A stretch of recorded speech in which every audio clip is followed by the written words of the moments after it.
Chers amis, bienvenue à la communauté d'études quotidiennes de la Bible et quel plaisir de vous saluer en ce mercredi 24 juillet 2024 pour continuer à partager avec vous la lecture de la méditation quotidienne pour adultes tirée du livre Dieu est ainsi, portrait de la grâce et de l'amour divin écrit par Roberto Herrera.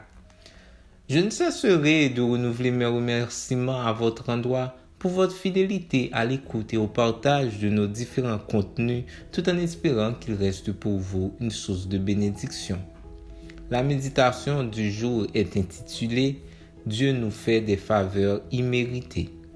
Il ne nous traite pas selon nos péchés, il ne nous rend pas selon nos fautes.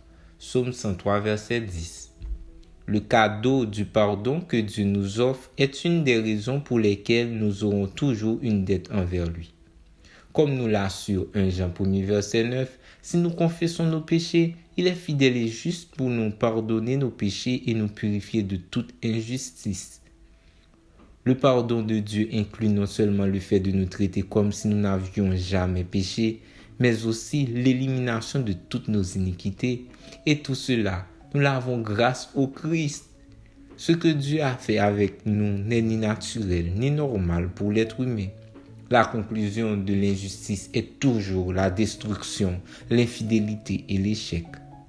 On peut dire la même chose des méchants, car la Bible elle-même affirme qu'ils périront, voir Psaume 1 verset 6. Là où il y a l'injustice, les choses ne sont ni bien, ni ne se terminent bien. Aucun être humain ne peut pratiquer l'injustice et espérer récolter de bons résultats. Pourtant, Dieu prend celui qui est méchant, qui a passé sa vie à pratiquer l'injustice et lui offre le pardon qui le conduit à être traité comme s'il était quelqu'un de bon qui vit en faisant le bien. Cela n'existe pas parmi les êtres humains. Dans le langage divin, cela s'appelle le pardon. Et le pardon est quelque chose que Dieu a inventé pour pouvoir aimer les personnes qui ne méritent pas d'être aimées.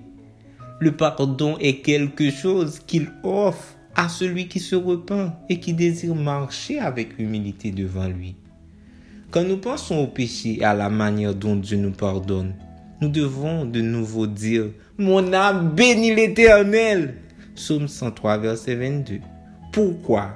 Parce que sa parole dit que le salaire du péché, c'est la mort.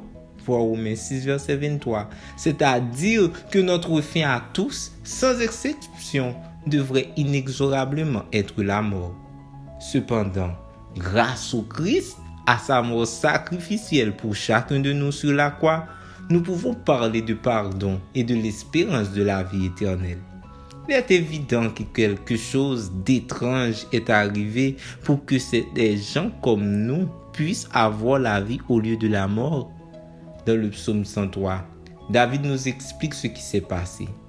Notre Dieu ne nous a pas rendus selon nos fautes.